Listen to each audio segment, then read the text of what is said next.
Hey everyone, how's it going today? This is Coach Lucky from the Mental Academy. I'm starting up a new series of videos which I used to call wisdom shots. So these videos are kind of short, not short as shorts are, but they are short topic driven videos that just get a point out and a point across for you to consider, think about, and ponder. All the same words, but that's what it's for, right? These are wisdom shots, and these are for you to be able to think about what you're thinking about, be able to give some thought to your thought life, right? So this one is entitled "Who Told You That You Were Naked?" Now, for those of you who know the Bible, that is what God asked Adam and Eve when they were hiding in the garden after they had their encounter with the serpent, so to speak. So, and their behavior had noticeably changed.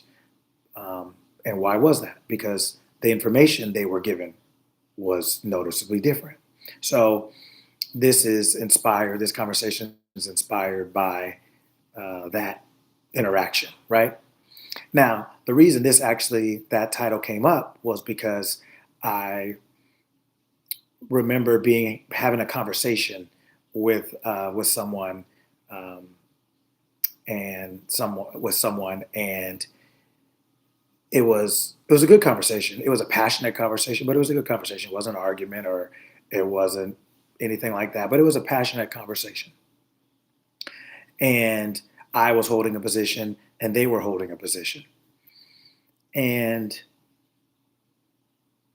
what was so in the moment, we were going back and forth, back and forth, back and forth. And then about a day and a half later, maybe 2 days later, I recognized something. I realized something that both of us were holding opposite or opposing positions, but what it took to hold the position was the same. Meaning, the position I held took my, I was convinced of that position. I was, I believed that position. I essentially am convicted of that position, meaning I am serving a sentence. I am living under the outcome of that position, of that conviction, of that um, confidence, of that belief in that position, in that place, in that thing, in my belief about the position that I held. And the person I was talking to, they actually had the same thing. What they were believing about or over was different. What their position was different. Their position was different, but what it took to hold their position was the exact same things that it took me to hold mine. And what came to me, what I realized was that we don't actually have a problem believing things or being convinced of things, convicted of things, um, uh, or really believing in something. We don't really have that. That's not really our issue. Our issue is that we are what is it that we're attaching all of those mechanisms to, right? I attached all my mechanisms to this thing. The other person attached all their mechanisms to that thing. But what it took for either of us to hold a position were the same actual things. So the only thing we disagreed on was what positions we held. But what it took for us to disagree, what it took for us to hold a position for either of us was the exact same. So if you took me out and the person out, if you took the personalities out of it, and if you took the positions that the personalities held out of it, what you have is the exact same thing. Everything it takes for those personalities to hold these positions. And so it came to me, and I framed it, or I called it, I named it the law of conviction. The law of conviction. Whatever we are convinced of in our lives, to the point that whatever we're convinced of in our lives, to the point that we're convicted of it, it becomes a part of our belief system. That is actually the sentence we serve.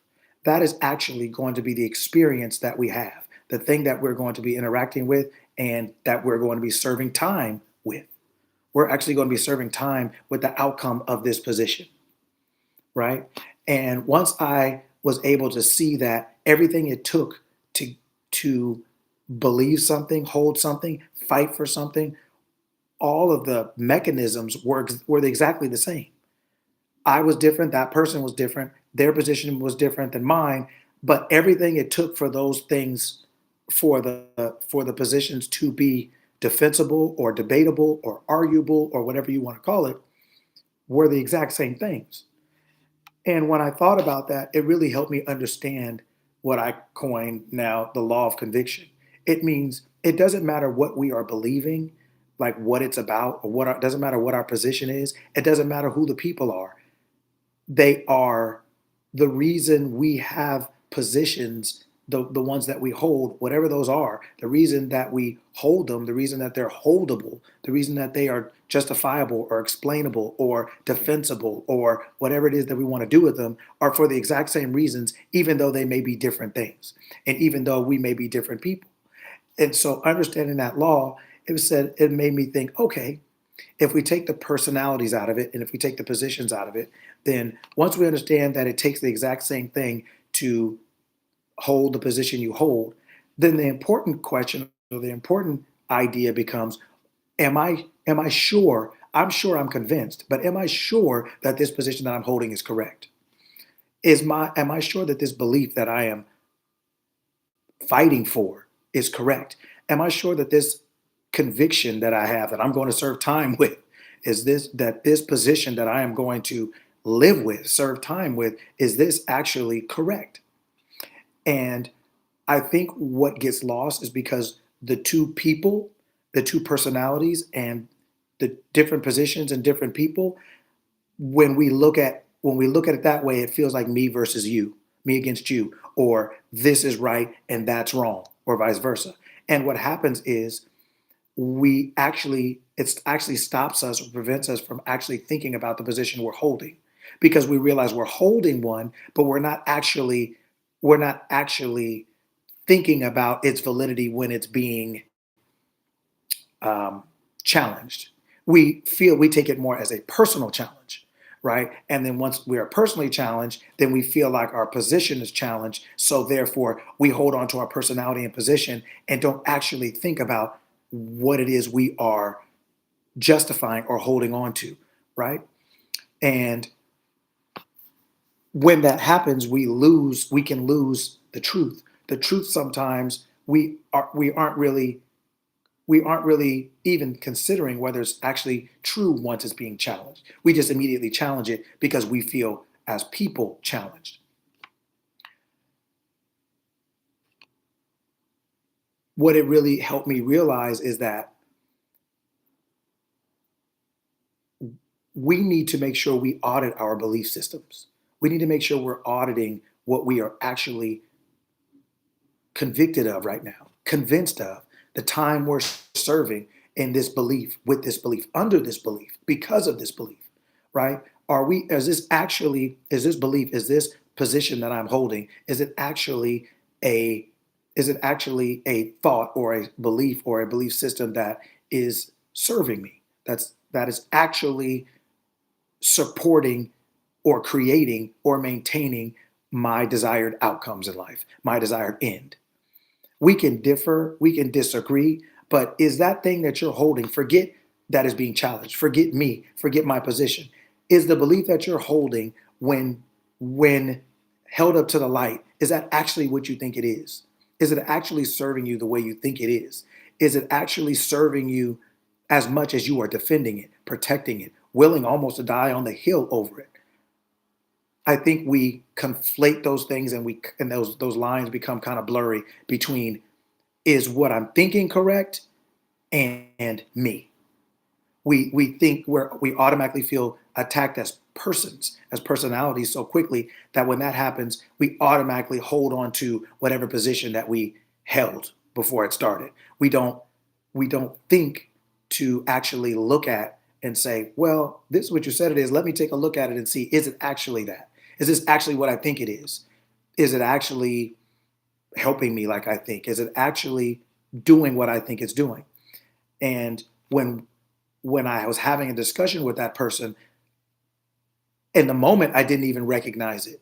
But like I said, about 2 days later, day and a half, 2 days later, this thought came to me and I said, wow, this is actually a good law, a good principle. Meaning, I now have a better understanding, even for myself, that when I am, when I, as the personality or the person, have a set of thoughts and feelings and beliefs that make me hold a position, when that position is challenged, let me do a better job. Let me be more aware of, okay, let me step back and say, okay, this position is being challenged. Do I actually have real information? Do I actually have real understanding, real knowledge of this thing to the point that I am actually being able to defend it because of that, not because I feel personally attacked?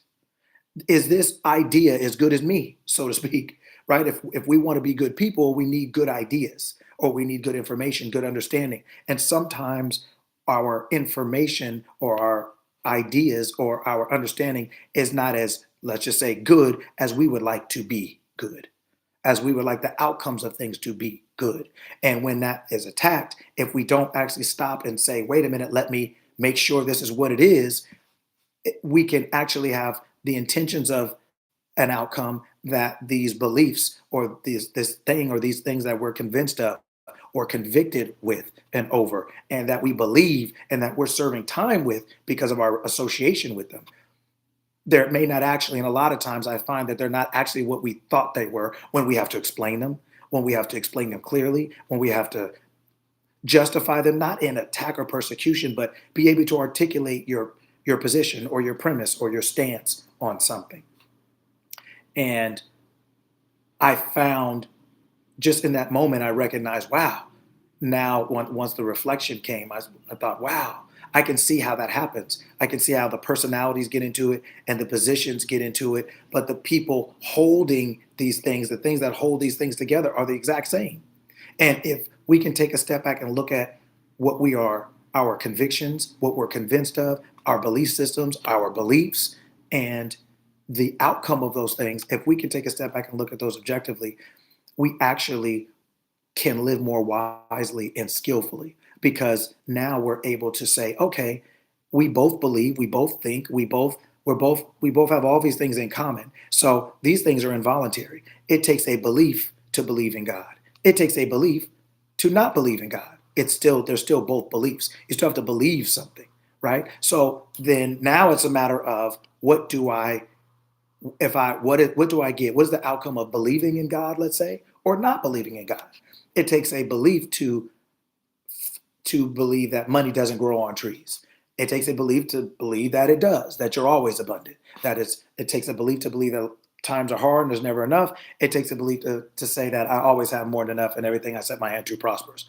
They're both beliefs, but and it takes the same thing to believe something or to choose to not believe something. It's a belief. So if we can take the common denominators and say, okay, both of us are using the same things for our position, then let's look at actually what our position is. Throw the people away, throw the positions away, and just take a look at the actual thought itself, or the belief itself, the idea itself, the thing that's actually being challenged, the thing that's actually being audited or inspected.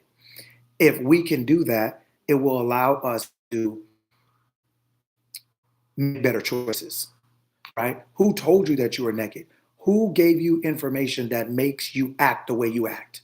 That makes you think what you think, believe what you believe, say what you say? Who told you that? Was it the was it this person or was it that person? Where did you get it from? This place or that place? Where did you hear that? This place or that place or this person? Who who's it? Where did you get the information that you are being convinced of in this moment, convicted of in this moment, serving time with in this moment? That you are fighting for, to keep, to remain as or with in this moment. Where did you get that? Who told you that? Who told you what state you were in? Who told you about that thing? If we can step back out of our personalities and away from the positions we're holding and just look at the actual thing we're talking about, I think we'll realize we'll have a much better opportunity to find out, or to at least be more aware of what we actually hold to be true, where we got this information, who told us that, and what is the outcome of this information. There's a lot of information that we hold that if we were to investigate it or audit it, shine a light on it, I am finding that we would not hold as circumspect or as dear as we did before the position was challenged or our persona, our personality was challenged, which is how we most likely take it most often, right? So, who told you you were naked? Who told you what it is you're believing to be true? What it is that you're willing to die on the hill for? What it is what you believe, what you think, what you are in conversation about, um, what you may feel attacked about? Who told you that? And what is the outcome of your belief in that? Whether it's the belief to believe or the belief to not believe, they're still beliefs. So, who told you what you should believe? And is that belief serving you currently like you are defending it or believing in it or holding it or identifying with it or as it currently? Right? Who told you that you were naked? Think about it, spend some time with it, look at your beliefs, do a little audit, a little inventory, see what you come up with. All right, to the next one. Peace.